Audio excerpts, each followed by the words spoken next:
Good point, yeah. And so it's like to see them up close, to see those two play together, the way Georgia controls the game. Obviously, her step backs are impressive, but it goes beyond that. There's like an energy about her that I really like. Now, Georgia Amore. We're going to call Georgia Amore. Georgia doesn't know it yet, but she has a new nickname. Georgia Amore. I mean, look, she has that Aussie grit, which we know all too well. You know, she plays every possession like it's the last one. It doesn't matter. She's up 10, down 10. And like you said, she has this great command of, you know, when to get everyone involved and when to take the big shot. And I mean, that's a quality in any player that you'll take any day. And tonight she's going to have to make a lot of those plays, I feel like. Oh, a lot. Because, again, we're talking about the post players. It comes down to the guard play. They're just the ones with the ball. They manage the game. It's just what it is. And then, of course, on the LSU side, it's Alexis Morris. And now Georgia's going to have to contend with that pressure, that just in your face, which is tough if you haven't seen it very often, which, you know, no one's seen LSU playing like this lately. No, they're scrappy. And then I got to give a shout out to Flage, my girl Flage. Together did a wonderful piece on her, so I got to know her through that. And it's just been really fun, really cool to watch her grow. And she needs to be aggressive because she didn't play great in the regional, so I'm sure she's going to want to get going in this Final Four. In every game, right? It's cliche, but if you give up second chance points, you're going to have a long night. And, you know, LSU starts with banging the glass out. Yeah, I have a feeling both teams are going to have to settle in. Oh, shot a layup. Who am I to talk about that, though?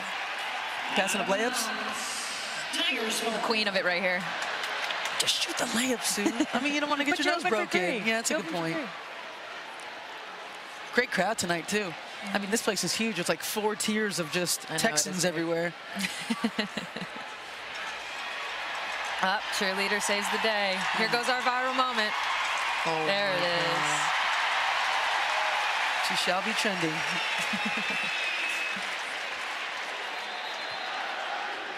Up. Oh. What up, Mai? There's my girl, Maj.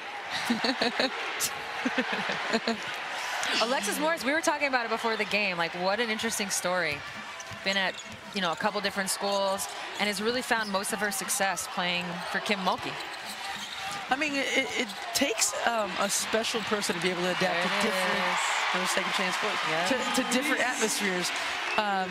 You know, I've been playing in the same place for 18 years. You know about that. You get to know the security guards, the people at the building. Like, no, it's comfortable. I don't know what I would do if I, you know, had to go somewhere else and relearn it. And she's. So how close were you to going somewhere else? I was really, really close. Like yeah. Like, tell us about that. Well, I mean, you know, the details. Yeah, I wasn't going anywhere. It was more of a bluff. Yeah. You know. Did you take any meetings? No one called me. You're joking. Well, you know, I just think people. They knew. They knew. You know, just kind of like, you know, you were a free agent a couple times and you knew you weren't going anywhere. I only got one call once. Dang, by who? New York called me once. Oh, man. I was like, hey, Bill. Actually, Bill called me 2 years ago. See, Bill's trader. Bill's smart, because Bill knows, like, anything's possible. Anything can happen. Don't assume. And as we saw this year in free agency. Yes, we did. Yes, we did. Well, Virginia Tech's on the board now, so I think you're going to see a settle down, a different team.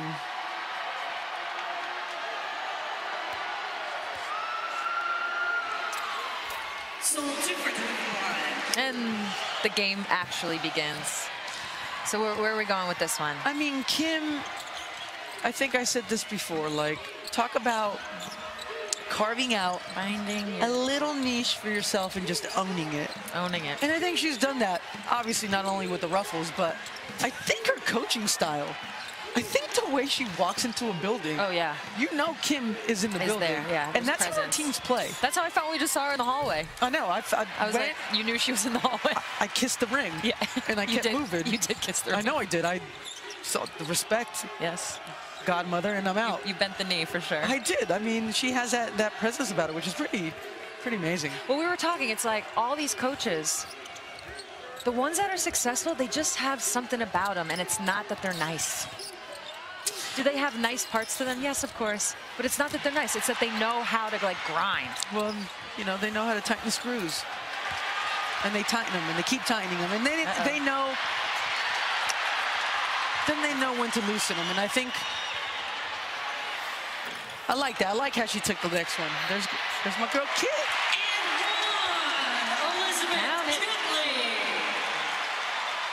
She's tall, too. She's big. See, I will say, you watch, you know, obviously 90% of, well, 99.9% of my college viewing is on TV, except for, like, the one UConn game I go to a year. Seeing these players at the Seattle Regional in person, they were a lot taller than I thought. Well, remember when we went to the U.S. Nationals when we did the college tour? Yeah. And we went to Oregon State, and they had, like, 5 chicks that were 6'9". Yeah. We were like, what is going on up here in, where are they? Uncasville, Oregon? What's it called? That's Mohegan's son. Corvallis. Oh, Corvallis. Corvegas. Yeah. Uncasville, Oregon. So it's going to be interesting to see the first team that actually gets something done in the half court. And, you know, I think we preach this all the time. That's where you end up winning these games. Because offensive rebounds are going to go away. Transition buckets are going to go away. And Georgia's with a bit of settling in, yeah. Bit of a cold start. She's settling in. So, as like your better half is an Aussie, had you heard of Georgia? Georgia Amore, I've never heard of. Amore? But Amore. She's an Italian Aussie. It's really, it's great. Peninsula. We have some, you know, really great Australian friends, and there's a lot in college basketball. There are a lot. In the last 5 or 6 years, you just see the influx of not only Australians, New Zealanders. I mean, the Europeans always came, but the Australians are hitting the college tour hard right now. Is there a reason? Like, do you and Penny talk about that? I just think it's more opportunity to play. You know, I think once you get to a certain point in Australia, like in a lot of places, you either go pro or there is no, you know, other place to play at than that. And I think college just gives you more of a chance to develop. And I think that's what this kid has done. And that's why I love the tournament. It's all these people that have balled out, and you just haven't heard of them because you don't live in that region or you don't get the Pac-12 channel, you know, things like that. And, you know, to see someone like her come out here and be able to really show who she is. Possession goes to the Tigers. Right now, this is just getting the kinks out.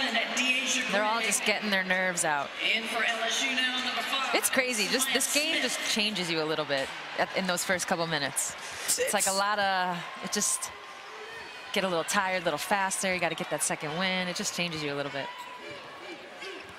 Pace is a little bit slow. Yeah, they're settling in. A little bit slow. Settling in. What'd you think of the regions being basically like one big region, like 2 regions being at one site? Yeah, I really didn't follow that much. So I have no clue. Okay, we'll circle back on that. And, you know, we can talk about the last time LSU was at a Final Four and who their great coach was. The great Pokey Chapman, which we had, you know, great experiences with overseas. And, yeah, she was in Seattle this summer. There you go, and I'm sure she's watching, proud of her Tigers. I think she set the standard at LSU. I mean, going to the Final Four multiple times with Simone and Sarah. Yeah, we'll get to talk to Simone about that, yeah. I wonder if Pokey's in the building. I wouldn't be surprised. She was at Athlete Unlimited. Was she? Yeah, she was one of the, they don't have like proper coaches, but she was one of the coaches on site. Yeah, no, I'm sure she's super proud. I mean, LSU has produced. We're going to have Moan on later, so we'll get to pick her brain, but obviously the Simone, Sylvia Fowles era was legit. I almost feel it was like a lot of heartbreakers for them though too in the Final Four. They had a lot of heartbreakers. I think they lost 1 to Tennessee my senior year at the buzzer. Yeah, I was actually they got there. A steal. You played after. Yeah, we played after. Yeah. They got a steal and Tennessee ended up winning. Which, oh, I remember. Someone got ripped. That was tough. Yeah, it was rough. But no one I like to see better than Tennessee in the finals. You know what I mean? Cheers. Know what I mean? Do what it do. Oh man. Yeah, this is a pretty chill game so far. Well, I mean, if we go off LSU's last game, it's not going to be high scoring. We'll know that. Yeah. I mean, even Kim would agree with you on that one. Yeah, I know. I think they're running tap head. And wave head at the same time. It's a combo. It's a combo one. It's a combo. There's multiple options. You know. Virginia Tech knew it. Good old scouting, right? Yep. Got everyone watching film and knowing all the plays. See, Angel Reese isn't on Kitley. I'm trying to post Kitley up. Well, it's kind of strange. I think LSU is a little 2-3 zone, which is, to me, a bit odd. But within the zone, it's like you can still, like, look, get it to her on the block. There we go. Go to work. Make me look good. Damn. Good steal, Flauché. So you haven't listened to her music yet? We're going to have to get you going on that. You know, I'm stuck in my old ways when it comes to music. You know, obviously, a lot of Tupac, Lil Wayne, of course. She samples Fugees. You know, I don't love when people steal songs, you know. It's just a beat. I don't love it. So you don't like anybody? No. Tupac stole songs. No, he would never sample. Oh, no, he would never. He wrote all of his music. No, Thug Life, he would never. Why would he? He's a Thug Life. He's a genius. That's funny. We'll do I think after the break, we're going to get JR on here. So we'll have to get his opinion. I bet he has one. Something tells me that. He's going to be a great guest, so stay tuned with us. JR is going to be in the building. He's ready.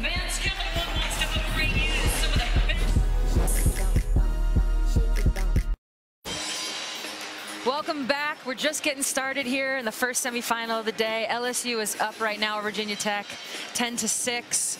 It's a little bit of a slow start, but not up here at the Bird and Tarazi show. We've got a wonderful guest joining us. Super excited to talk about all the things going on in his life. So please help me in welcoming JR Smith, because we're connecting now, and that's brought to you by AT&T.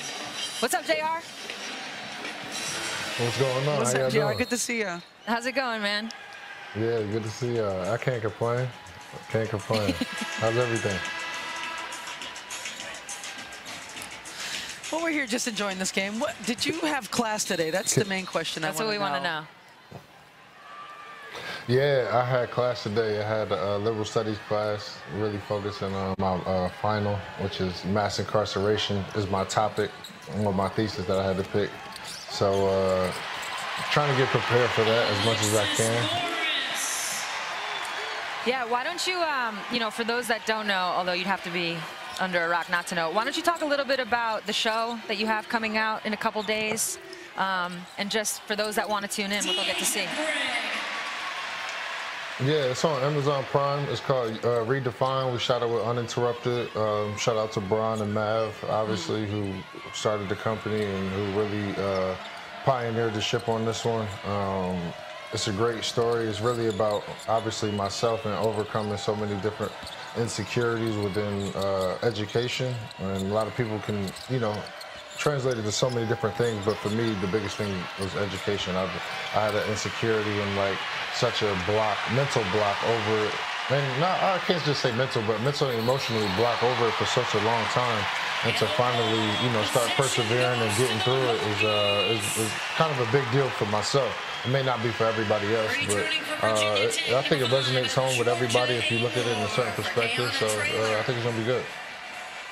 You know what's so interesting about that, JR, is, you know, we're obviously in a college setting doing the Final Four, and you're in college in such a vulnerable time in your life, being a young kid, a young adult, and then, you know, you throw on top of that, you know, the physicalness of playing basketball or whatever you're doing, and then the studies, like you said, I think for a lot of people, you know, it's a big insecurity, and to get over that hurdle when you're that long, you know, that young, it's tough. And you know, I think the age that we grew up in, it was kind of like, let's not talk about it. Let's just, you know, plagiarize and keep it going. But what I wanted to ask you is, you obviously didn't go to college for basketball, but if you did, what would be your school? Because I asked Braun this last year, and I mean, he's going for golf. No, he committed to UNC. I know, but you never went. Okay. So, like, Yeah. do you ever have any regrets over that? Regrets? Yes and no. I have one regret, and that's like really winning it. Well, two regrets. One is not winning the national championship my freshman year, which would have been my rookie year. And two, I feel like college would have prepared me so much as an individual more than basketball, because I feel like my talent was already there, but just as an individual. Like when I graduated high school, I was 17. But I was still really immature. So I put myself like a 14, 15-year-old mindset. So I was really focused, like functioning on a 3-year, I would say, lapse compared to my peers already. And then jumping into the league, playing with 33, 34, 35-year-olds on my team, I don't think it was good for me as an individual. So I feel like in those aspects, I could have grew so much more as a person, not even so much as a player. Like, obviously, you learn great things from great coaches. I'd have had Roy Williams. I'd have had a great team. But at the end of the day, I think where I would have really excelled at is as an individual. No, that's interesting. It's like, I remember when you were committed to UNC, you played in the McDonald's All-American game, got MVP, and then was like, wait a minute. So can you take us back? Because I feel like there's a lot of college athletes right now, especially in the women's game. It's not quite the same, right? But they have opportunities to stay in school and make money, whereas you had an opportunity to not go to college and make money. So what was your thought process like right when that McDonald's All-American game ended? Like, what was the, from that moment until the moment you declared, like, what was your process? So it literally happened, like, within 40, I would say 48 hours. Like, I had the McDonald's game, and I won MVP. I was talking to Melo in the back, and Melo was like, bro, you going to college? Like, what you going to college for? You athletic, you can shoot the ball, you can put the ball on the floor. Like, you pretty much everything that the pro scouts would want. And then I was like, okay, you know, I'm thinking he just gassing me or whatever. And like literally later that night, I got numerous phone calls from different organizations, different agents trying to represent me and whatnot. And it literally happened just that fast. So I go back to Jersey. Shout out to Danny Hurley, who's in the Final Four at UConn. You know, let's go so now. He was my high school coach. So I came back to school and I sat down and talked to him. He was like, listen. Like, if you have an opportunity to go live your dream, I'm going to tell you, go do that. Obviously, you know, college is for certain people, but I don't think college is honestly for you. Going to class and being responsible for certain things, he's seen it before I did. And, like, I really took his guidance and, like, you know what? I think the best bet for me is to get to the league. Because obviously that was the end goal anyway for anybody. You know, especially if you're playing basketball, like everybody wants to play on that top tier level. If you grew up watching MJ, Dr. J, Clyde, and all of them, that was the goal. Right. So once I figured out that like it wasn't really necessarily meant for me to go to school, it was just like, oh, even better. Like I feel like they got too much control at sometimes anyway. Like they can dictate way too much of your future. So I was like, you know what? Let me just get to the league and see what I can do with it. All right, JR, I got a little question for you. You get to play in one of these in the future. You can only pick one, and you're at your prime. Game 7 of the NBA Finals, or a Sunday at the Masters. I'm gonna take it. So me personally, I'm taking Game 7. Hey, okay, you still got it in you. You still got it in you, Jay. We were nervous there. We were nervous. No, I'm taking Game 7 for sure. Honestly, playing in the Game 7 in the finals is like, it's one of those moments you really don't, like when you dream of it as a kid, like everybody had those moments in the backyard, counting down the clocks or whatever. And you know, in our mind, we always thought it was the finals. But once you actually like live and breathe that Game 7, you walk into the arena and like the air is different, the environment is different, like the way you breathe is different, like any and everything that you thought that you dreamt of is that heightened times 1,000. And for me, when I like literally, I remember shooting my first couple warm-up shots. And I was so nervous. I shot an air ball one shot, and then I shot one over the rim the next shot. And it was just like, what is going on? Like, I've never we were talking about like the same thing.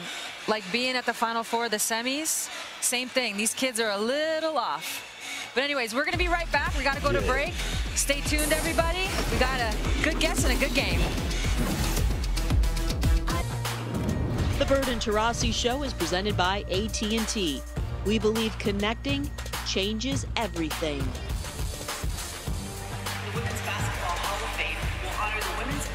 Welcome back. We're in the building. We got J.R. Smith in the building with us. LSU is up on Virginia Tech 16-13. There is, I promise you, there is a basketball game going on. But sometimes we got to get to more important things. JR, I got to ask you, now that you've been on both sides, right? You've been on team sports, biggest moment, biggest game, and you've been on the individual sport where it's like just you. Like, what are your thoughts? Which is harder? Oh, no, the individual sport is for sure harder.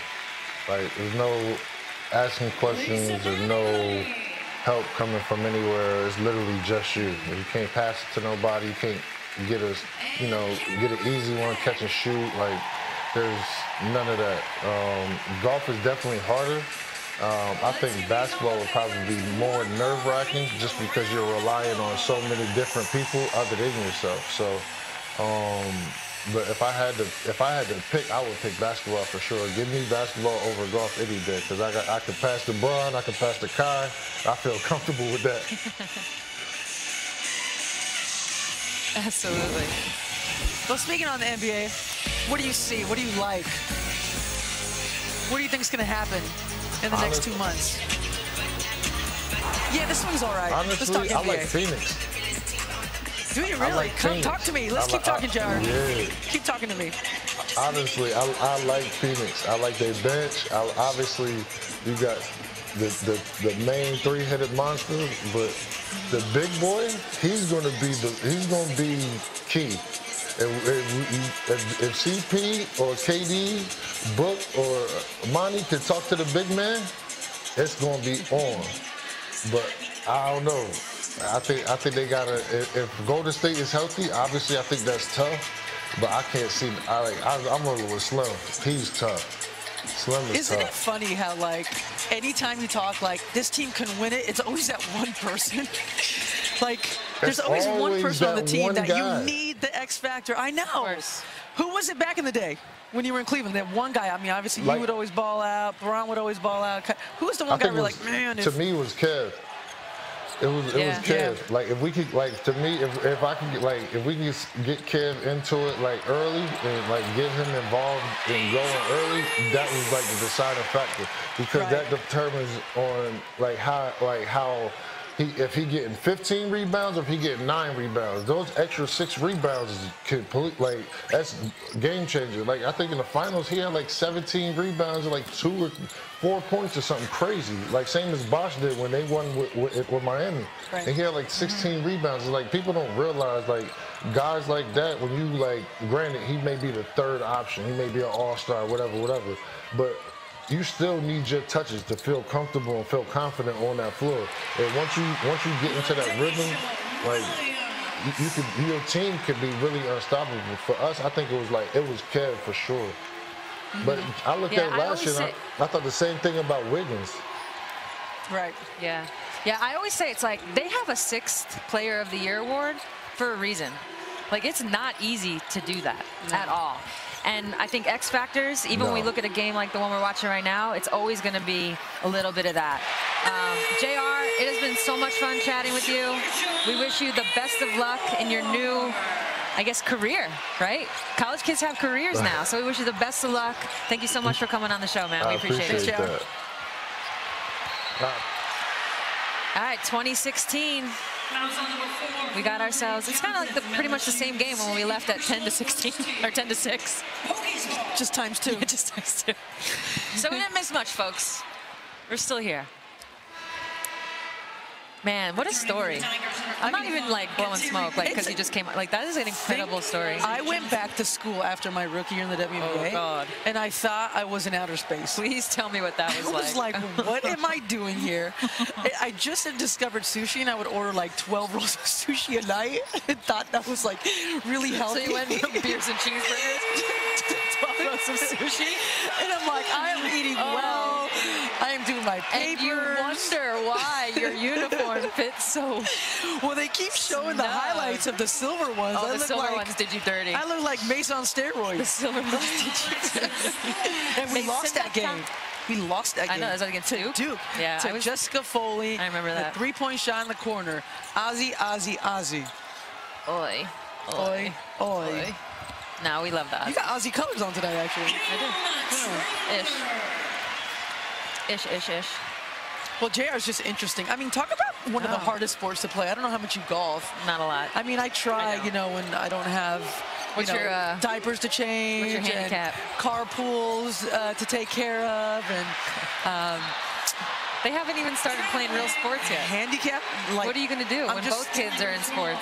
I know, it's crazy. Leo right now does karate, basketball, and soccer. I love when the little ones do karate. Karate's great. Aye. Like, Aye. Aye. he loves So it. He puts his cute. little belt on and like, you know, When my nieces he does did a little karate. jump kick and it's a beautiful thing. Yeah. Yeah, golf. Yeah, your life's going to be over when Isla starts playing sports.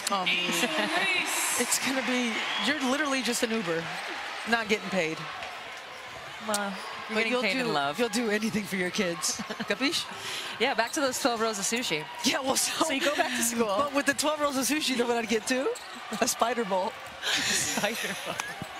With like 4 straws. I wonder what sushi order our next guest would order. What do you think Lil Wayne's A tiger roll. go to? Because we're connecting now. Let's go. With Tiger Lil roll. Wayne, Hey. brought to you by AT&T. Yeah, Lil Wayne, what's your sushi order? What should go to? So I only had sushi one time. And Why does that not surprise me? Did you get sick? No, what happened is my son Cameron, he's a LA kid, so that's his favorite meal actually. So it's for his birthday.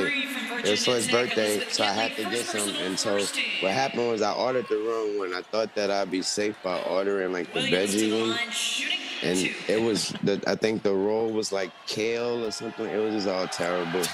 So. Kale's hit or miss. I feel you on that. So you got a vegan roll. That's where you went That's wrong. what happened. That's what happened. Yes, that's what they gave me. Yeah. That's The vegan where roll's you not went for wrong. everybody. Yeah, it's just for the vegans. Nah. Just- Yeah, I'm not a For the vegan. vegans. No, Me I was neither. told that I was told that I should have got like a fried shrimp one or something like that. Yeah. Shrimp Well, it's like tempura. anything. You fry anything and it's good. It's like training wheels That's for what I sushi. figured. Yeah. Shrimp tempura. It's a good start. It's a good start. So what do you think? How you feeling about your girls, LSU? I mean, this is amazing. I couldn't be more proud. Miss Markey is amazing. She's everything. I spoke to her when she first took the job, and she's been amazing. Man. These girls they're awesome.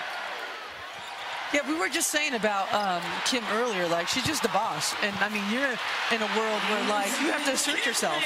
And, you know, the nice guy doesn't always win, or rarely do they win. She's been able to do that in a place where you've had a lot of success. Yeah. It also means a lot to her as well, but I'm sure y'all know Miss Kim, man. Miss Kim is a G. You already know, so you already know. She whatever she's ready to take on, whatever come her way. She running through the walls, and that's what she does. Absolutely. So I think, well, I'm gonna speak for myself. I want to know, but I think a lot of people want to know what would have happened if LSU met up with Miami. You had LSU, the home team versus the Carpenter twins. I would have been LSU. I was LSU LSU all day. Yeah. All right, everybody. Yeah. I've been talking to a lot of people. Everyone wants to know, so he's had to get the record straight. That's LSU. I can't. It's just not even a question. Weezy, if you were on the court right now, what position would you play? What's your go-to on the court? I'm point. Oh, I like I'm it. PG. That's right. Yeah. Yeah. That's Absolutely. right. Facilitator. I run the show. Absolutely. I run the show. Yeah. There it is. Put people on. I like Feel it. that. Yep. Have you ever I'm more connected like- with I'm- Flage? Oh, actually, man, Flage, we spoken, but we about to connect musically soon, so Oh, we you looking are? out for that. Yeah. Oh my God. That's one of my That- and- faves and right that- now. That shout out to Miss Kim too. Miss Kim told me she was like, you must do something with my girl Flage. I was like, say less. So Man, Fla's about to have Look at that. a legit music career. I'm so proud of her. It's so fun to watch her grow. So Weezy, you skateboarding now. How did that come about? how'd that come about? Where We saw did some like footage. fire We saw come some out of? footage. I've been skating for a minute. I've been skating for a minute now. I've been skating for at least over 10 years now. So Oh, damn. yeah, Is I that just like don't. when You know, you're I on the don't film road? much. I don't film much. I'm not the camera guy. I'm not the phone guy. I don't even do social media. So people don't know what I do too much on a daily basis. But I skate heavy. I get kicked out of places. I go to, I deal with security. I street skate. So I skate almost every day. I just left Phoenix yesterday. I just left Arizona yesterday. and I was out there for a week straight on the skate track. Wait, hold that thought. Hold that thought. Stay with us. We come right back after this break, and we'll get right back into it. Tiger roll. Welcome back to the Bird and Taurasi show. We got Little Wayne with us watching his LSU Tigers. Wayne, obviously you're an amazing performer, but I don't know if you know this, but apparently Kim Mulkey likes to get involved. So we got a little clip to show you of Kim Mulkey singing a little bit, and then we're going to show you a little bit of Flau'jae. We want you to, like, you know, do your best American Idol. American Idol. I was gonna come in here and sing all my exes live in Texas. For the M's, I got the car, play for Kim, I got a ball. I just went and focused on myself and passed a lot of y'all. I want my team to eat, I could have scored, I passed a lot of balls. Thank you to the fans for supporting, I love all of y'all. Yeah. Sheesh. What you think? First of all, Flau'jae, shout out to her pops, Colonel Flash. First of all, Flau'jae flow game is bananas, crazy. Flau'jae crazy. But for Miss Kim to rock that all my exes live in Texas though, that's classic. I wish I had that sample. I would use that on the sample. That'd be my new single. I was just gonna say, if your next single has to do with exes in Texas, we're actually gonna put this poll out to the fans. We're gonna hook you up with a QR code. There it is. You get to vote. Who is the better performer? Wheezy F, Flau'jae, or Kim? I think we know who's gonna win. We're gonna let the people speak. Wheezy is rapping like someone who just has that natural jumper. He would just have a natural ability to rap. Because I try to rap and I'm just so bad. No, you're so bad. And I love to rap and I'm so bad. And I'm just like, why me? Yeah. Is that it? Like rapping too? Like you just have this natural rhythm? And can't have it all. Can't have it all? I like to look at it like, I would, that's a great comparison. Yeah, it's just a natural thing. Yeah, you gotta wake up doing this, you know, go to sleep doing this. You gotta fall asleep. You gotta get migraine headaches because you can't stop rhyming words in your head. So I'm that guy. I got a migraine in my hamstring that won't go away from shooting jumpers. I feel you. Yeah, me too from skating. There it is. Well, you know, it's rare you get the opportunity to tell somebody. The Carter 3 was literally like the soundtrack to our 2008 Olympics. Wow. We played that album phone home. Every day, all day. Wow. Every day, all day. That was like, I mean, the album's elite regardless, but it always brings me back to Beijing. Always. Wow. I've never been to Beijing, so now I know I've been. Thank you. Yeah, go to Cabo instead. You're good. You're good. You can take that off your bucket list. So, Wheezy, tell us, what's your relationship with Simone? Like, I know you were a big supporter when, you know, Simone and Sil and Pokey were at LSU. You know, multiple Final Fours. Obviously, your football team is just always, you know, crop of the cream. But, like, what was it like? I mean, just coming up period as a kid, coming up in New Orleans, all you knew was LSU period. So just over the years, I mean, don't forget the Shaq was there. That was when it really, you know what I mean? That was when, that's when it really. Then we had Chris Jackson. I mean, he changed his name later on, but yeah. But as far as Simone, she's always been a homegirl. She's always worked so hard to get to where she's at. So I've always been proud of every single thing she does. But the football team, let me tell you about Miss Mulkey. Let me give you a fun fact. You got to pause on the Miss Mulkey. We need to hear the Miss Mulkey story. Yeah. But Virginia Tech just went on a little run, so we got to go to break real fast. We'll be right back.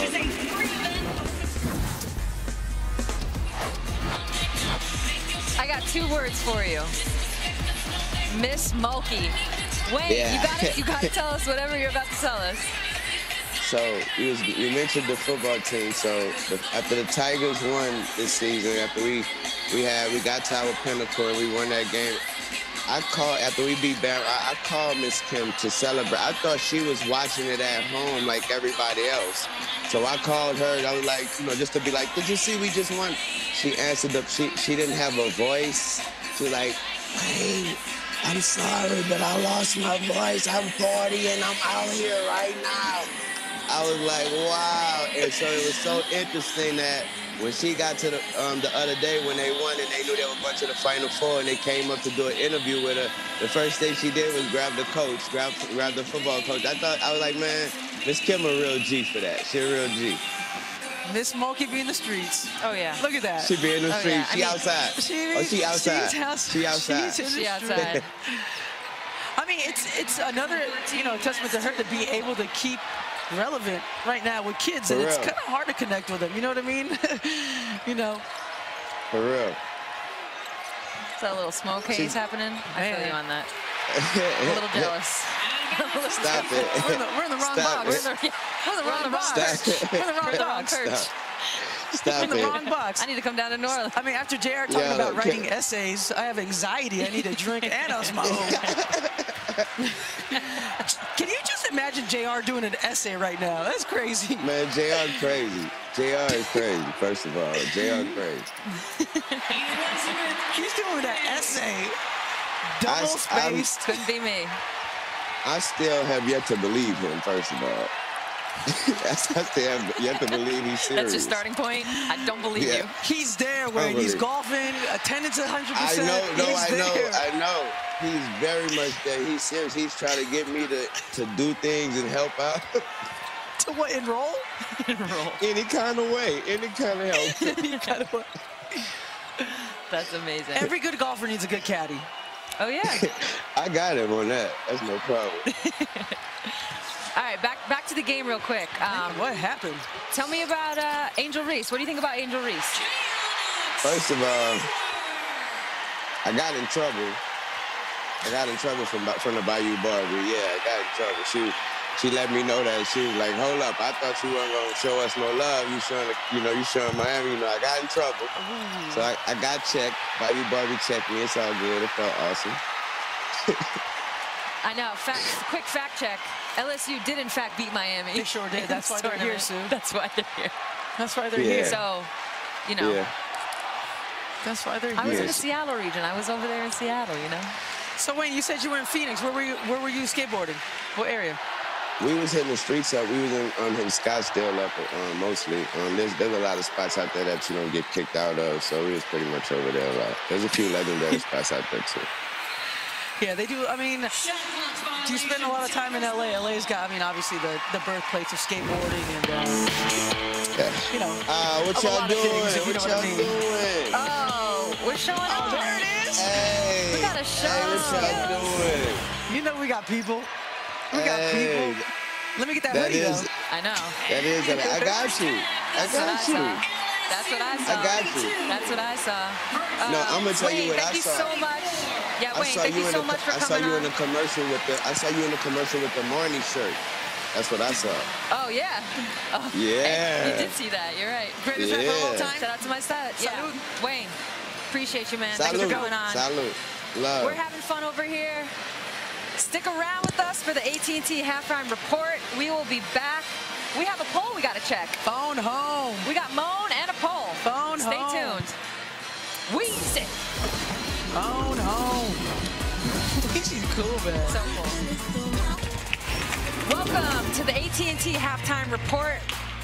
You're hanging out with us, Sue Bird, Diana Taurasi, Bird Taurasi, so you know the vibes. We got to come up with something. You know the vibes. No. You in the box. We're in the box. In the wrong box. What's in the box? No, we're up here. We have an amazing game happening. Virginia Tech has taken the lead at half. They're up 2 on LSU. We've had great guests already. And one of those guests prompted a poll. So let's see what the viewers had to say. See what the people say. Who was the better? Who did it better? Oh, Flage! Flage beat out Wayne and Mulkey. Dang. We know who's watching this show. I thought Mulkey might pull it out.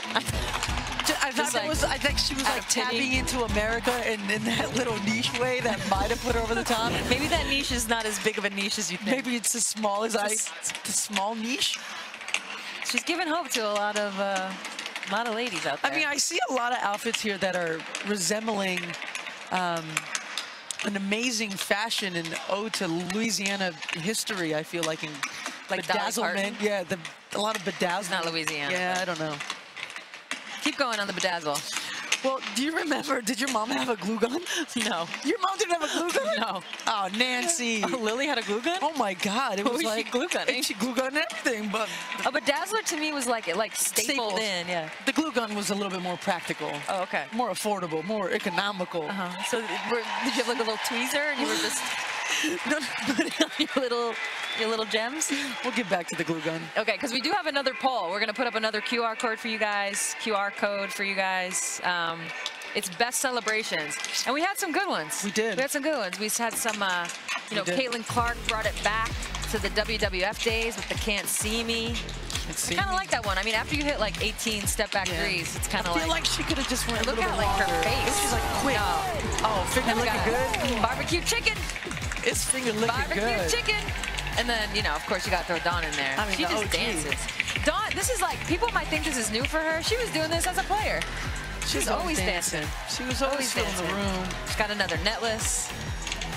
Look at my people. Look at my people. Who? Finger looking good.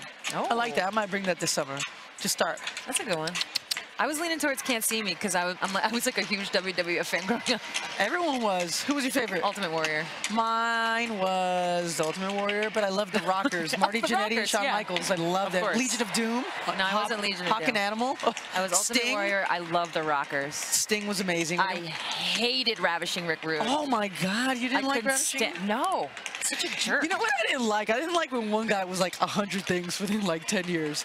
Tugboat, Earthquake. It was like, okay, I can't keep up with you now. I think I left the game when Undertaker came on. Ooh, I was like, this is a lot. Yeah, I stopped after that. Yeah. All right.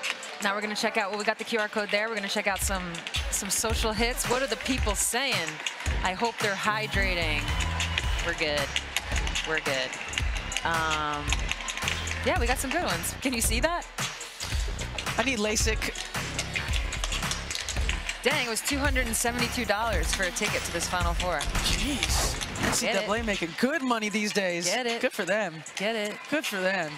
Keep tweeting us. I was just saying, this place is huge. It is huge. And it's packed.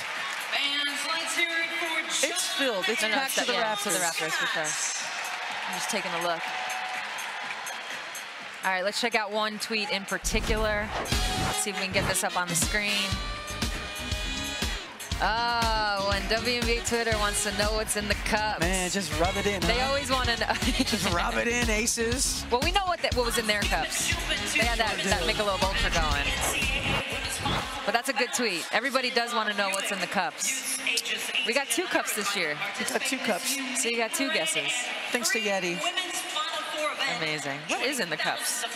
Sometimes we don't even know. What's it taste like? Mixed berry. Oh, what does yours taste like? When we come back, she'll let you know. This halftime report is presented by AT&T. We believe connecting changes everything. This halftime report is presented by AT&T. We believe connecting changes everything. Welcome back to the AT&T Halftime Report. We are so excited to be joined by one of my personal faves. I know one of your faves, too, because you gave her a little kiss on the cheek one time. Well, there's people you want to punch in the face, and then there's people you want to kiss. This is true. And Simone's someone I wanted to kiss. I know. Simone, welcome to the show. Thank you. We love you so much. So first, we're going to do just a quick take on what you're seeing out there. We started well, turning over the ball, 13 turnovers in the first half. Obviously, we're a paint point team, so we got 24 points. We out paint point them. But second chance points is killing us. Rebounds, they got 11 second chance points. So if we can clean up that, we can get out in transition and do what we love to do, which is score the basketball. But now they've kind of stepped back into a little zone, and it always kind of flushes a little bit. So we got to figure out a way to get Angel the ball in more safer places so that she can be more productive. Mom, are you coaching or anything? Is that an interview?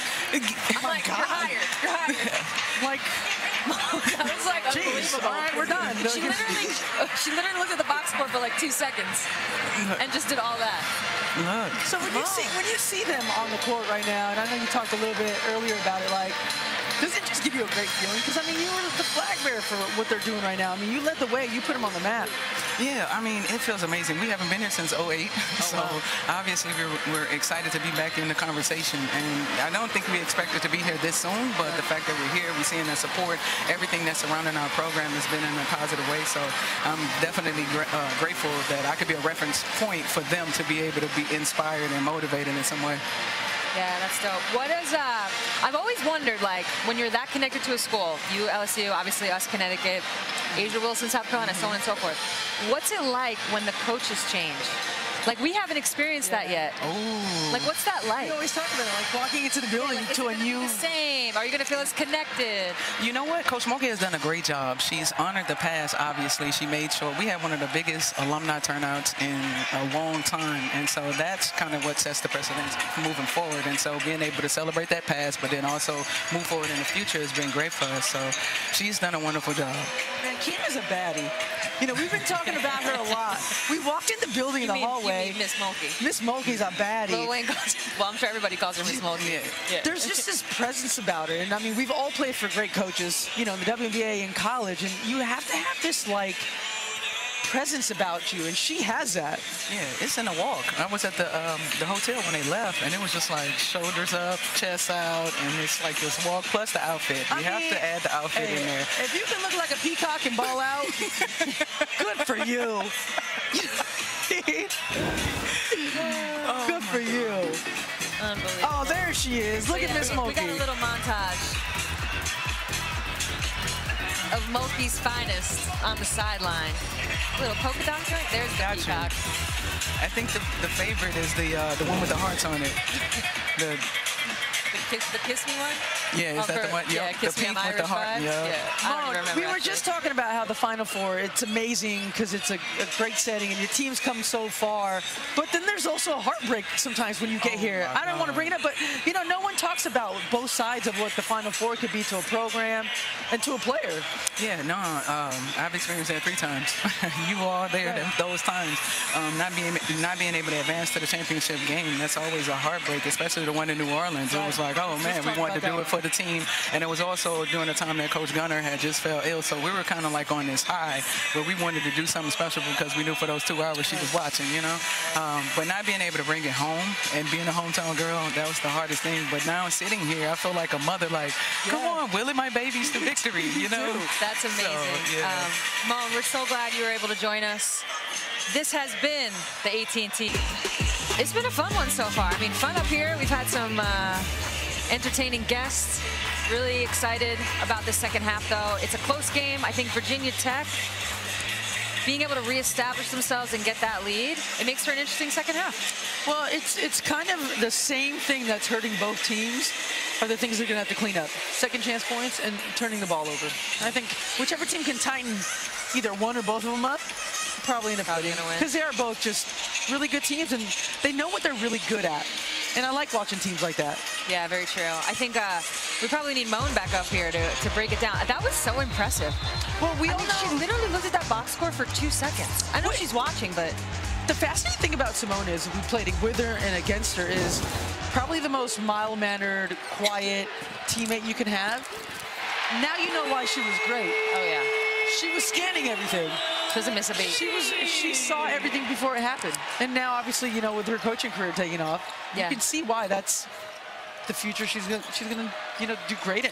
The way Moan plays the game at her own pace, and it's not slow. No. It's easy to say slow. It's not slow. It's just at her pace. And I feel like when you're playing at your pace, you're never rushed, you can just see more. Like, I'm sure for you, like, I don't know about you, when I got older, the game slows down. All that really means is I get to see a little bit more.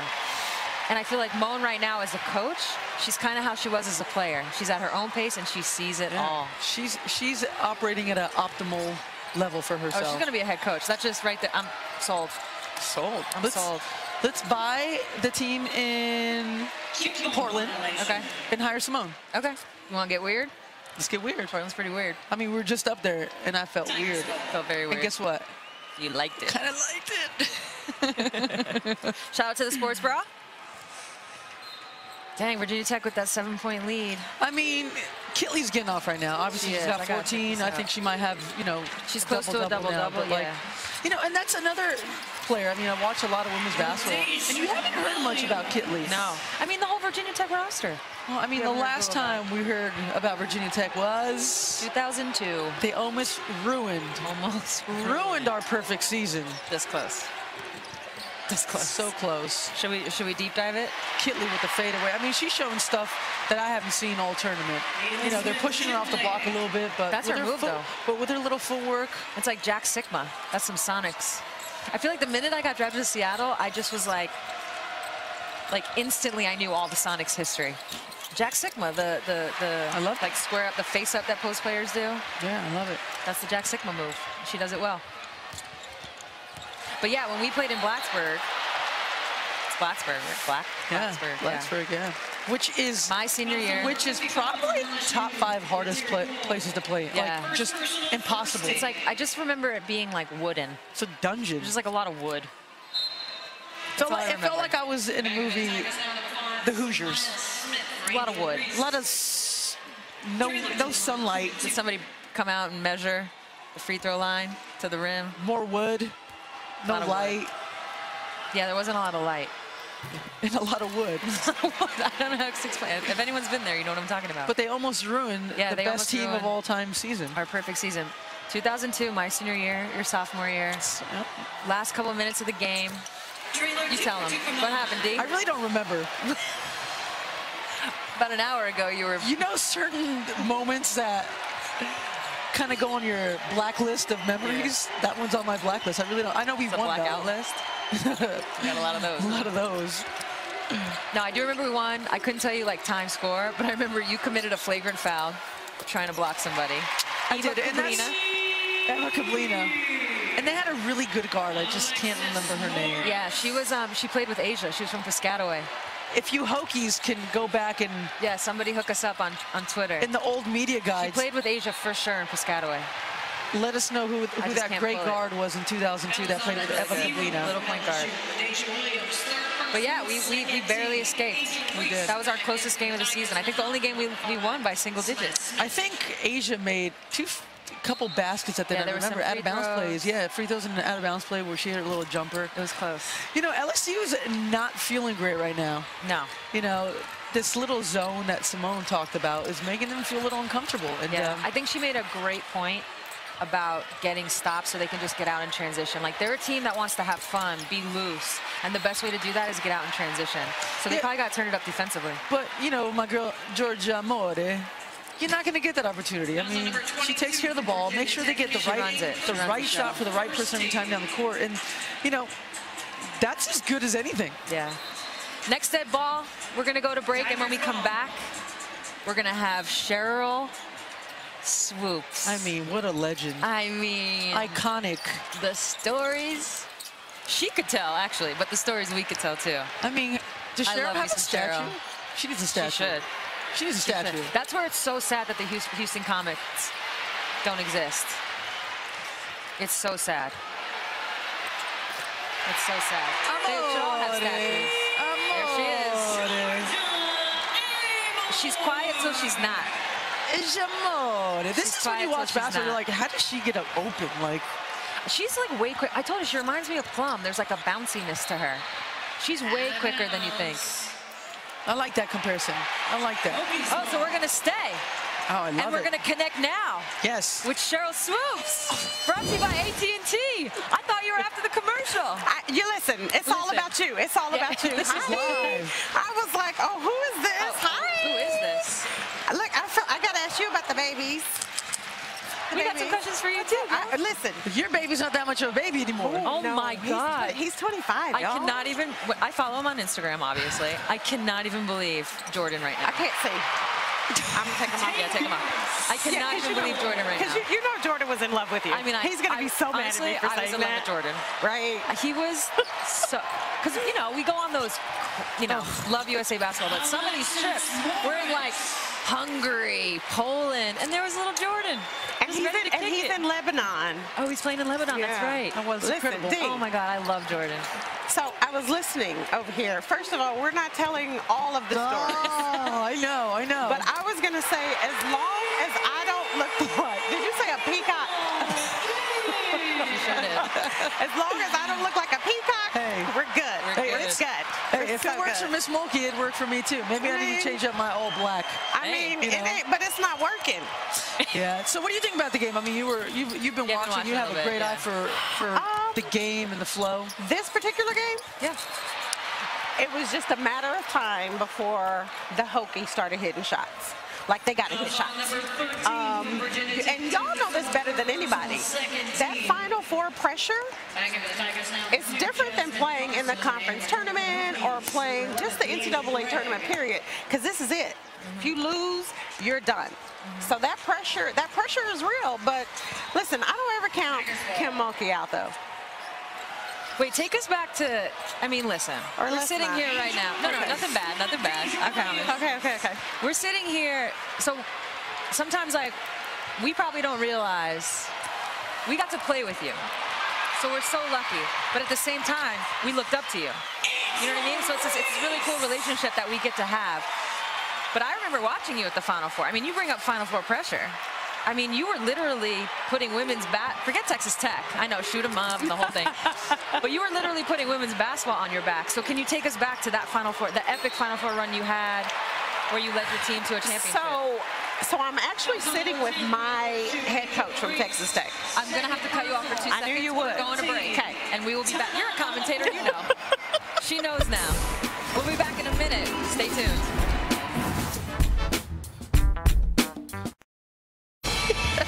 Oh my God! Welcome back to the Bert Tarasi Show, presented by AT&T. I hope the mics are off, but we're back. Cheryl, you were just about to talk to us about your Final Four run when you were in college. Well, I was saying, so I'm here with my college coach, like sitting with her, and we just started reminiscing. There it is. Girl, Katie's the hair. Katie's gonna hate Katie's that. head. Katie, we love you. We love you now. I did not love you then.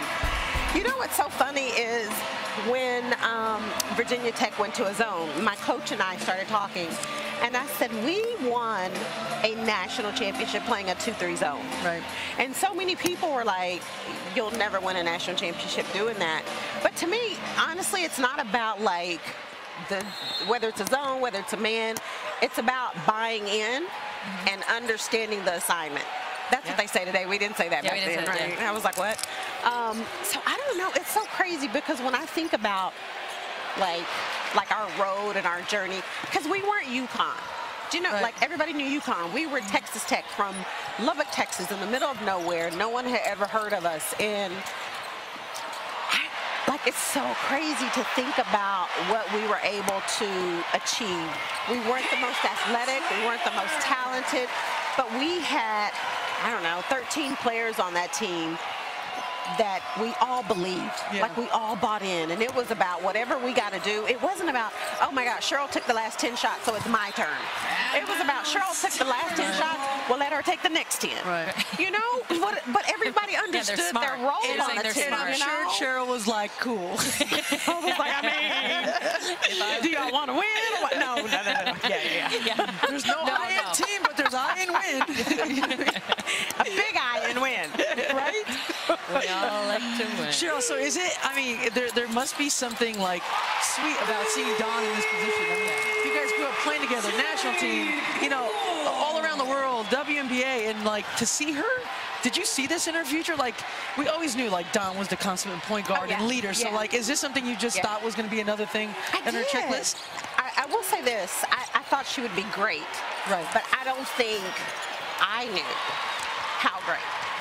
Like, what I love about Dawn, and you two can attest to this, Dawn is Dawn. Like, she's real. She keeps it real, regardless. I was just saying, we're showing clips of her dancing. I'm like, that's always her. been Dawn. That's her. There's no difference. rhythm, none of that. That's her. Well, I don't go that far, but That is so true. She makes me feel good about dancing. So, like, it's no secret. I am I'm a huge Dawn Staley fan. So like if you come for Dawn on social media, I'm coming for you.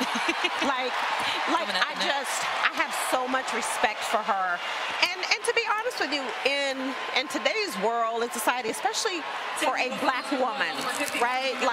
Like Dawn has been through a lot. Yeah. So for her to be in the position she's in, like there are so many little girls, there are so many women that look up to her and say like I'm happy and I'm proud of what she's done for herself, for the university, and what she continues to do for these players on her team, and teaching them that like don't let anybody define your success. Right. You define that success. So I'm excited that she's here again.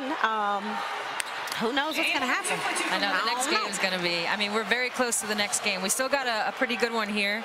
Virginia Tech with that 7-point lead. But what players in today's college game? We might get to WNBA too, but what players in today's college game like just stand out? It's not about favorites or whatever. Just like stand out to you. You notice. I mean, I'm hugely a Boston fan.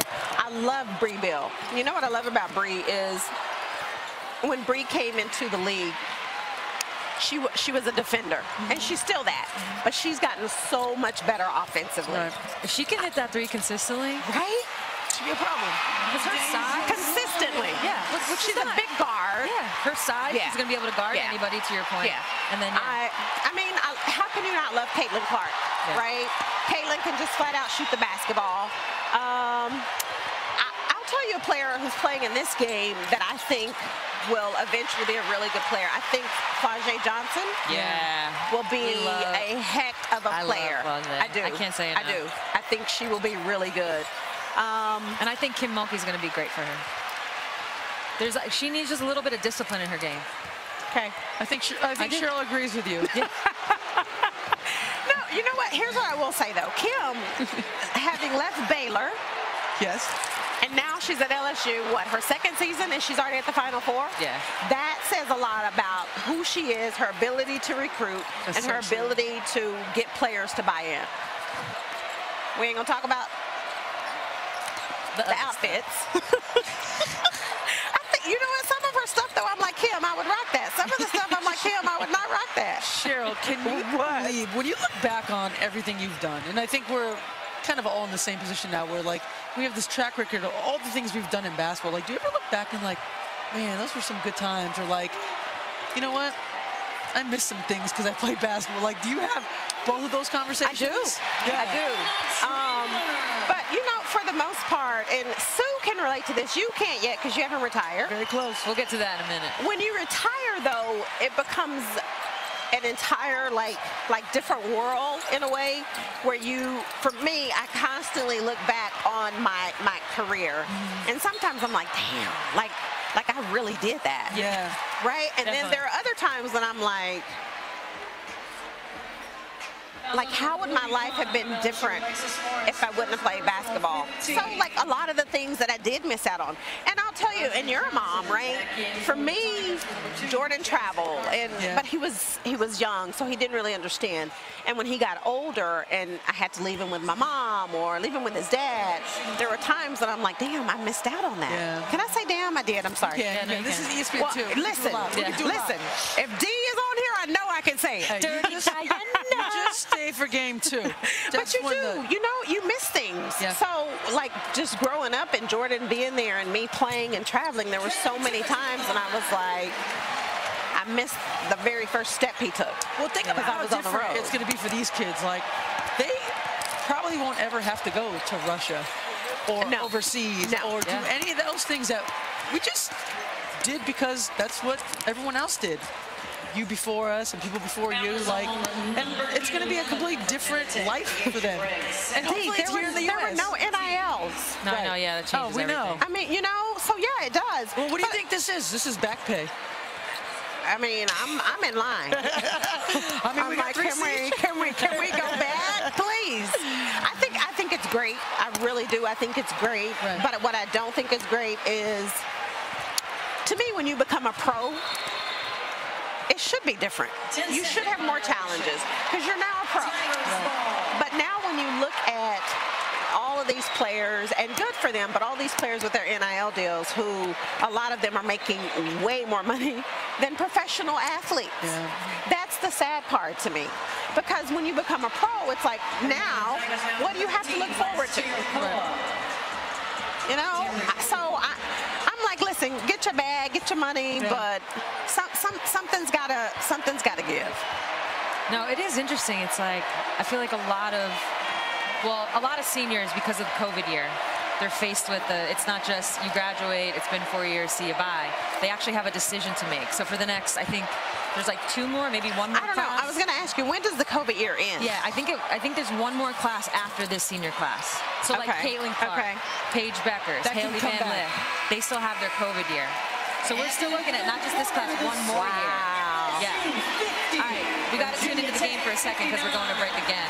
Virginia Tech still holding steady with the 9-point lead. We're going to get into NIL because I do have one comment I want to make that drives me absolutely nuts. We are here. All right, welcome back. We got Cheryl Swoopers. Do you remember? We called you Swoopers last year on the show. Because I wasn't on the show last year. I know, but I told Megan the story, and we were talking about band.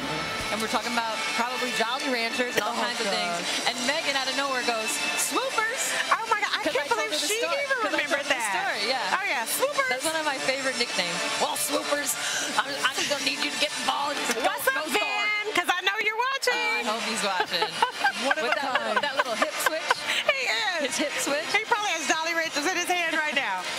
Man, so we brought up NIL. Yeah. So we're going to stay on that topic, but we do have a little something we want to show because it's like a nice little segue into NIL.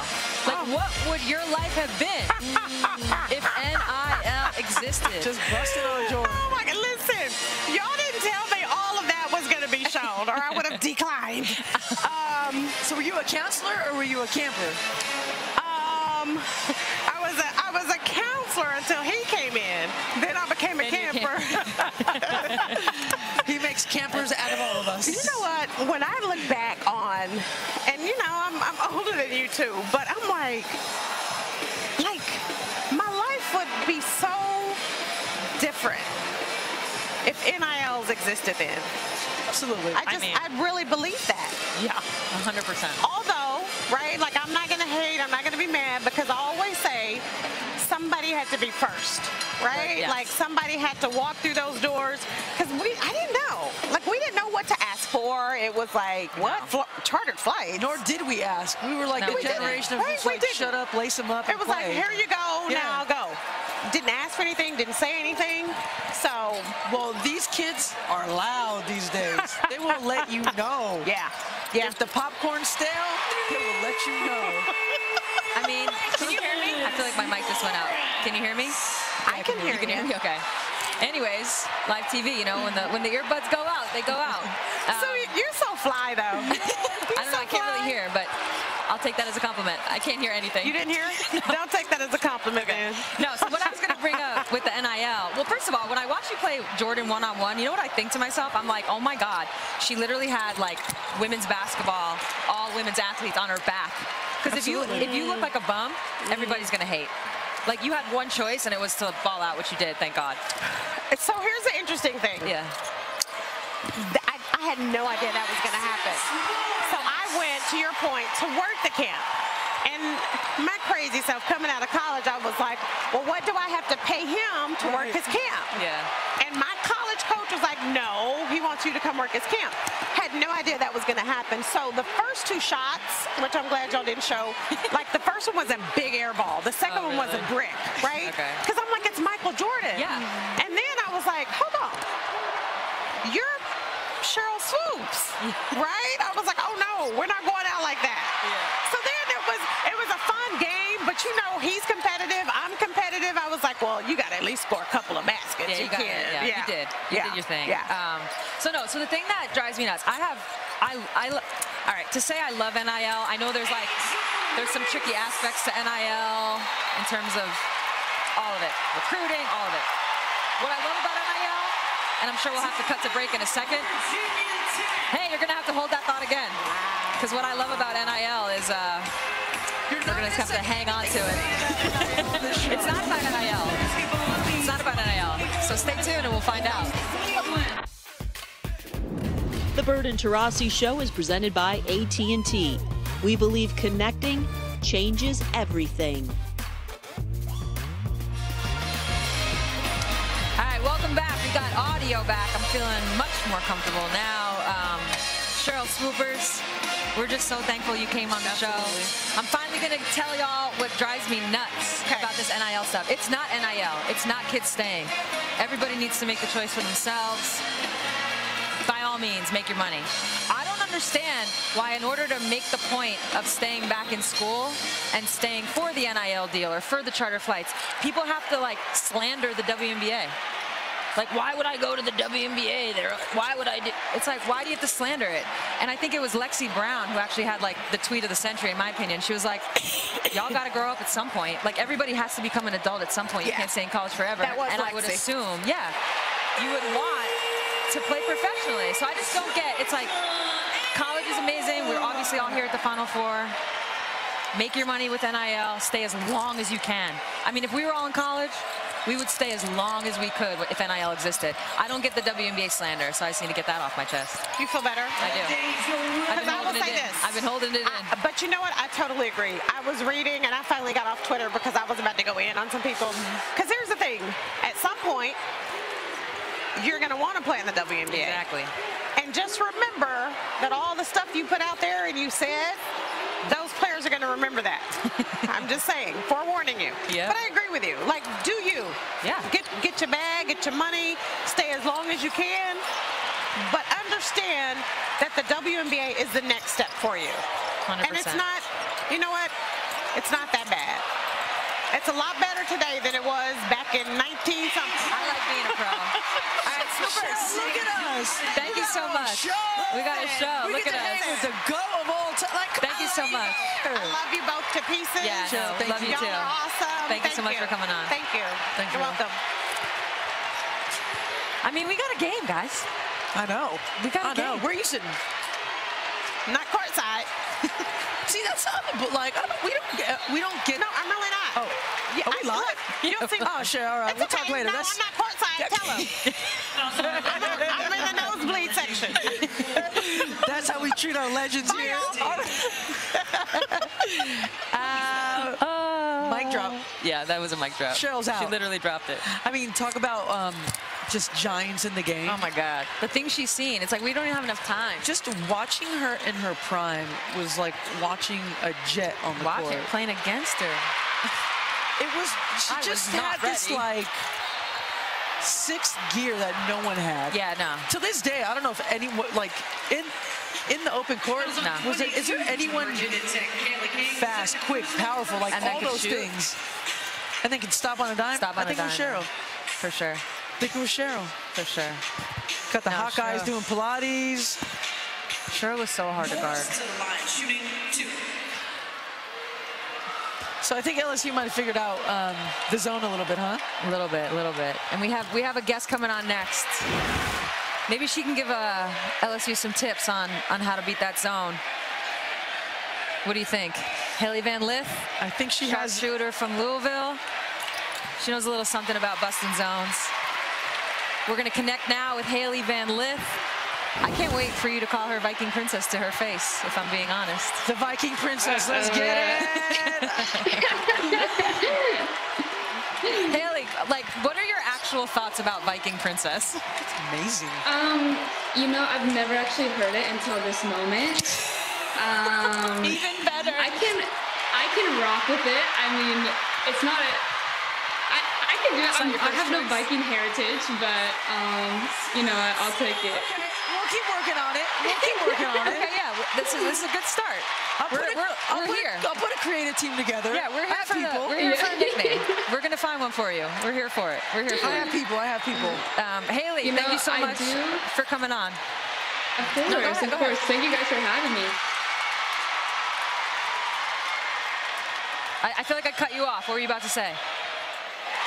I was going to say that the other nickname people like for my braids is the Goldilocks, but I love the Viking Princess, like, tops it way better. So I'll take Viking Princess. I think it just elevates it to, like, your grit. Yeah, your grit. Which is something that I think... Goldilocks was, it's a little too too nice. You got a little more. Yeah. I feel like it's more of an insult. As we've watched you play, Haley, you're just gritty out there. And there's something to be said about that. You know, especially in an era where, like, everyone knows each other. Sue, don't cut me off. My job in this whole show is to cut people off, so here we go again. D, shut up. We got to go to break, bro. We'll be right back, Haley. Stay with us. Viking Princess in the house.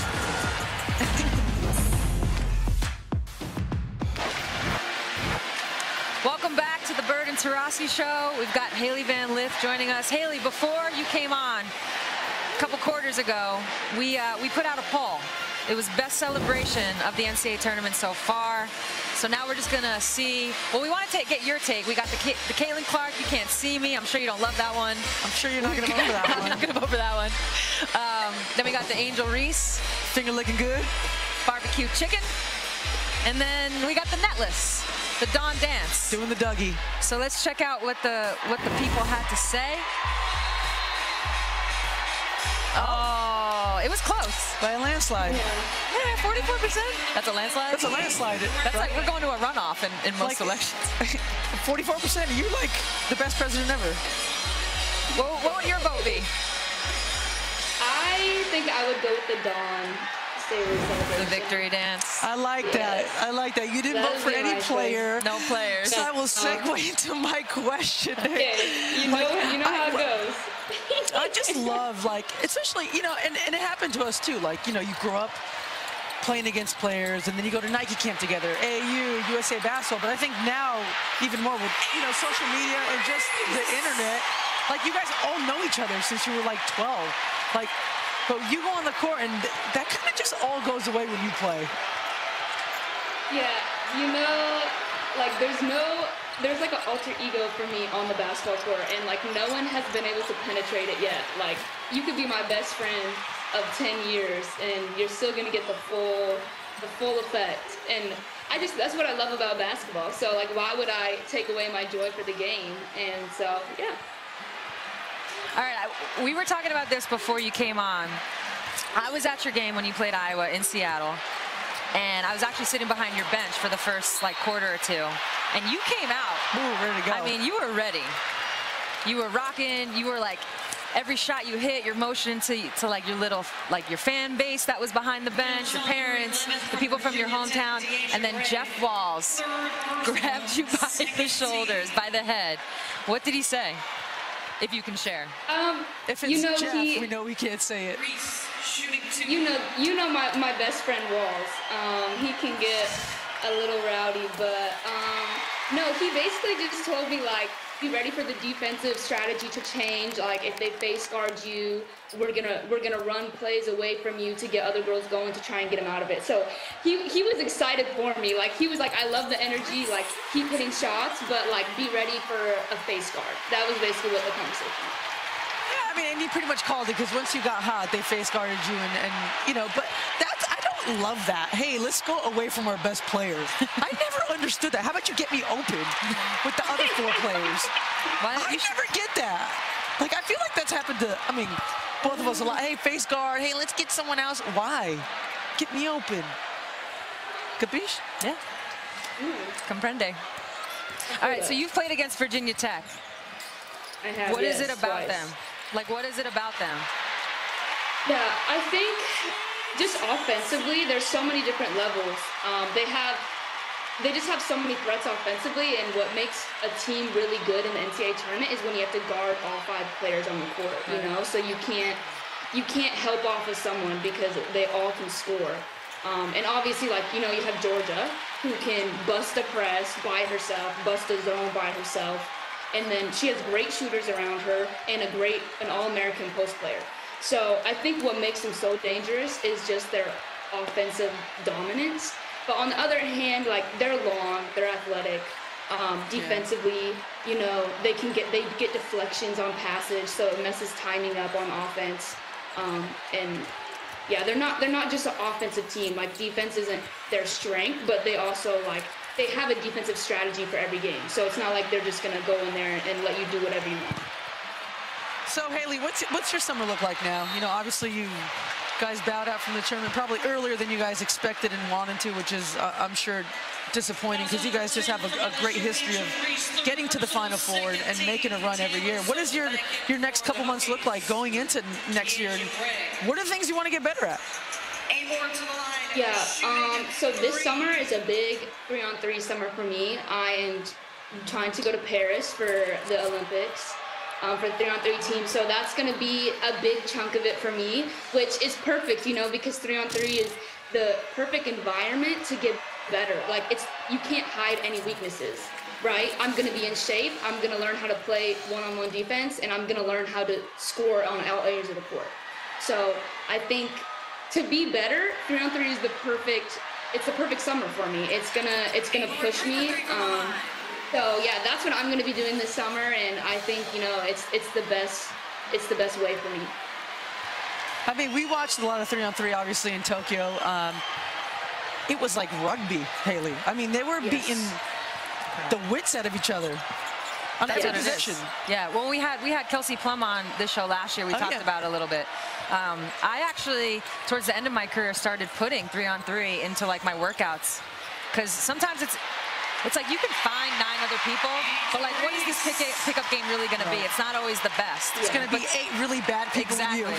So 3-on-3, it's like you get in crazy good shape. Like the level of fitness you have to play 3-on-3 is really intense. I think that's going to be really good, and that griminess. I mean, you already have like a grit to your game in a good way.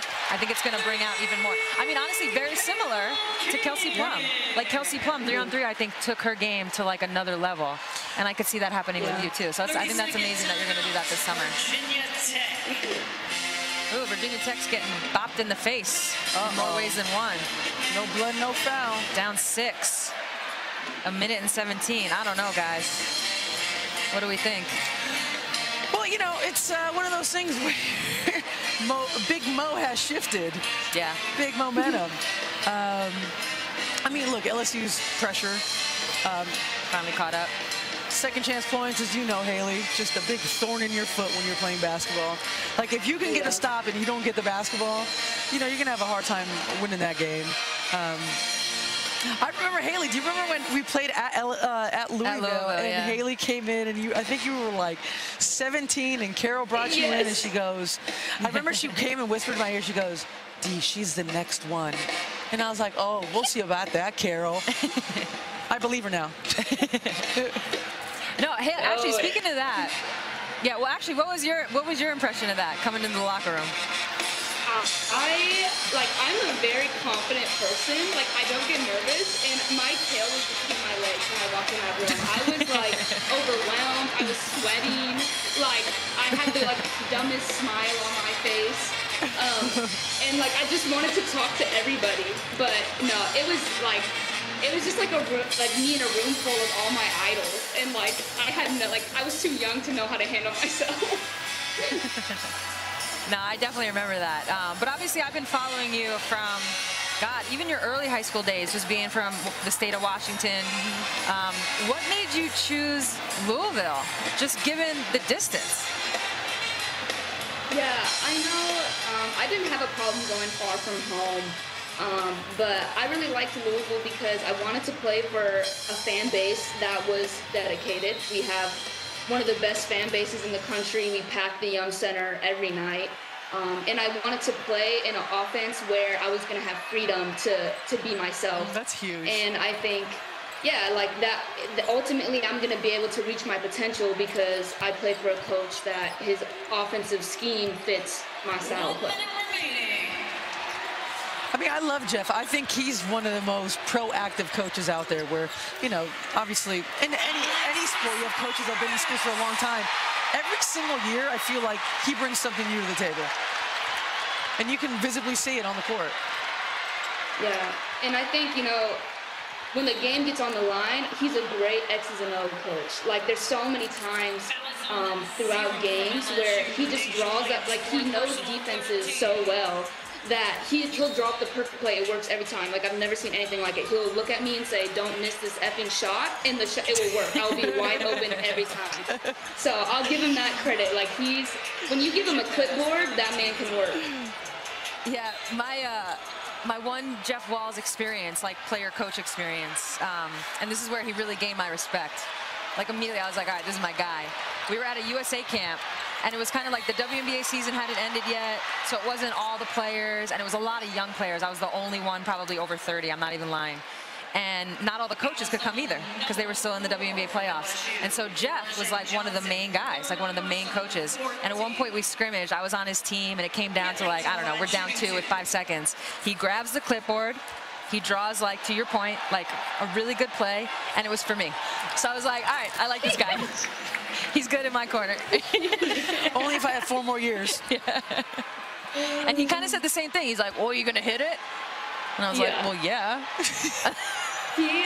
He knows how to make you not nervous. Like, it could be the most, like, tight moment of a game, and he'll just basically tell you, like, oh, you suck, like, joking around, like, say something that's kind of insulting, but it makes you laugh, and you're just like, okay, like, it brightens the mood a little bit. Loosens it up. That's dope. There's nothing better than, I think we can all speak to this, when you play for somebody that just makes you want to play for them. There's nothing better than that. Haley, thank you so much for coming on. It was really fun to talk to you. Have a great summer, man. Good luck with 3-on-3. Good luck with everything. See you in Paris. Yeah, we'll be watching. See you guys. Was that a declaration? Was that a declaration? Yeah. Let's go, Viking Princess in the house. You playing 3-on-3? If it's at Venice Beach with my girls, I'm just like, hoop it up. I honestly, if I had to play 3-on-3 right now, not literally right now, but just like at the end of my 3-on-3 is hard. It is hard. We play a lot of 3-on-3. It's too hard. All right, man. 33.6 seconds. Foul early. Oh. Foul early. You got to foul Fouls on early. number 5 from Virginia Tech, Georgia Amore, second personal, third team. Boy, you just thought Virginia Tech had this game in the bag. They had control. You just, the pace. I don't know what the shot biggest lead was, selection. but It was definitely double digits. oh, this is where I hate the rules. Because you're not in the bonus under 2 minutes, you have to foul multiple times. This is going to be the 3rd foul. It's like you're penalizing a team for playing good defense throughout the whole quarter. That's frustrating. Oh, before it was inbounded? That was on number 23 from Virginia Tech. Diana Traylor, first personal, 15. Maybe not. Popping. Okay. We're good. With the PAWs? Pop. Whooping. Morris to the line. Well, this is where we always talk about the college game. Can you extend the game, and can you put your team still in a position to tie the game? And I think since they've gone to 4th quarters, I think it's made the game better. Yeah. And advancing the basketball and being able to, you know, draw something up, short shot clock.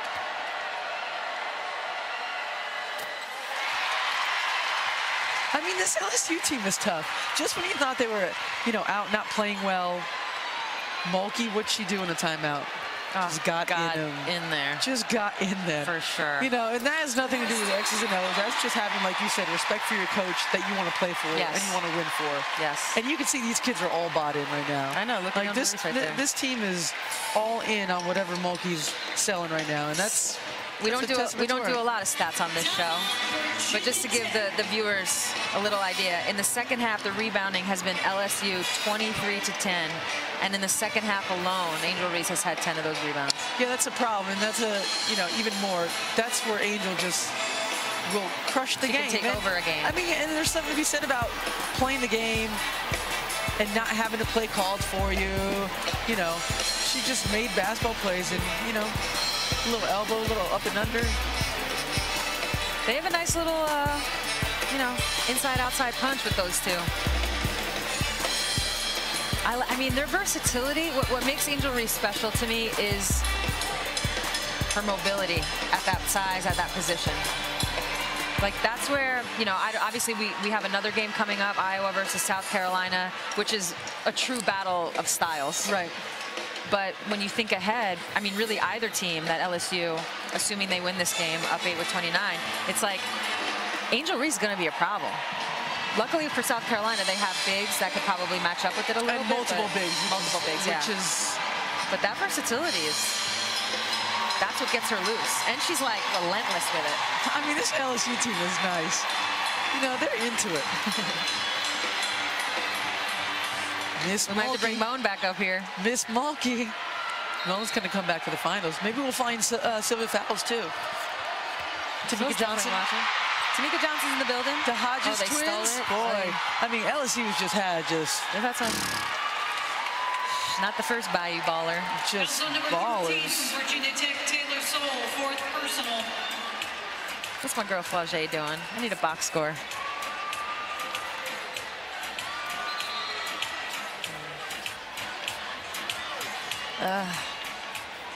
We only lost in the semis once. This is when it sucks the most. But it's tough. When you know the game's when you over. know it's over. And then you do like that fake play hard at the end of games and coaches like fake clapping like you got a chance. But it's like you have to do it because then there's like 1 in a million there is a chance. Yeah, and then you just like walk off like, yeah, these are the worst moments. It's tough. Like, oh, let's get the ball, timeout. I mean, they're in the same, they only lost like 6 seconds. 30-second timeout, Virginia Tech. I mean, we know crazier things have happened, right? And that's what college basketball is, a bunch of young kids that make a lot of mistakes. Because they don't know any better. Times, right? Like, we know too much. Like, I think last week, we're jaded. We watched the UCLA-Gonzaga game, and it was like, oh, it's over. It was not over. And then it was over again, you know? I mean, we'll see if Virginia Tech can make a little miracle happen for them. You think he's going for 3? I think at this point you have to go for 3. Yeah. 3 and foul. And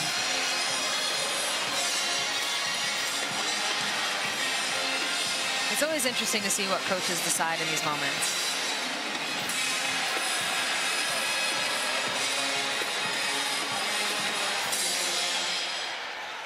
Dang.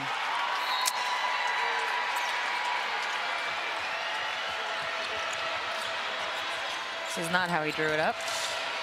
And a mid-range 2 is not what you want. And 1. That's a foul. Oh. I'm watching the wrong screen. That was on number 10 from LSU, Angel Reese, 4th personal, 15. That's the look of, why didn't you run it like I drew it up? Shooting 2. I tell people all the time. There's always one I guy. tell people all the time. I'm like, this is what I tell people. I'm like, there's always one guy. People are like, oh my God, how'd they mess that up at the end of the play? And I'm like, we go to practice. What do you do every day in practice? You go 5-on-0 and you run through your plays. Every day, the same play. And what do you do when you get in the game? You always have that one head tap, and somebody goes, what? And that's something you're running every day. So some people just, when that last play gets drawn, brains, but you always have that one guy. And don't have the coach have the board on the wrong way. Oh, yeah. That's a new thing. Coach, that's been the last like 5, 6 years. You can't try that east. Come on now. That's been the last couple years for me where that's been the case. I do it all the time. I'm like, you need it? No, I know everyone else needs it. So I'm like, shift it, yeah. Shift it, coach, yeah. Yeah. Who's the best late game coach you've played for? And not to say there isn't multiple, but. I mean, I would have to say Sandy Brondello. I think she had her end of game situations down to a T. Yeah. It took her a while, but like. We ran that one. Yo, you know. Someone just ran it. Iowa or Louisville. It might have been Louisville. Louisville just ran it, yeah. They just ran. Going Got for a 3. Haley, Yeah, got a 3. But she went the other way because she had it with her left, yeah. Yeah, yeah. I think Sandy has the end of game, end of quarter. And what I like is she has the plays for a person, right? Like, you know Everybody how coaches, like everyone has their own play. And I think she just did a great job of. Did you guys do that in practice a lot? Yeah, I think every last 10 minutes of practice. It was kind of like when we were in ECAT, you know. Third personal. The last 10 minutes we would run, you know, down 2, down 3, whatever it may be. Which I don't know. Do you think they do that in college? I don't know. They might not do it enough. The thing about the big difference with college and WNBA is they just don't have as many late game situations as we do. So it's like it's like twofold. A, we have to practice them because we're in it so much, but because we're in it so much, we're kind of comfortable. Whereas they're not in it a lot, so they probably don't practice as much. Yeah. But then when they get in it, they're very uncomfortable because it's like which comes first. But yeah, I don't think honestly, they're kids. They probably got to coach other stuff before they even get to that. Oh, that's pretty much the last nail in the coffin for Virginia Tech. What a great run they've had, though. Great run. I mean, they've been really fun to watch, organized. I'm not sure what their season looks like next year, but. Wow, what a story for LSU. How happy is Little Wayne right now? Weezy, how happy are you right now? Weezy F. I mean, that's incredible. Miss Mulkey. That's incredible. And you know, LSU didn't get their chance to compete for a championship in the conference tournament. Right. And now here they are. That's pretty incredible. Great run by Virginia Tech. Great run.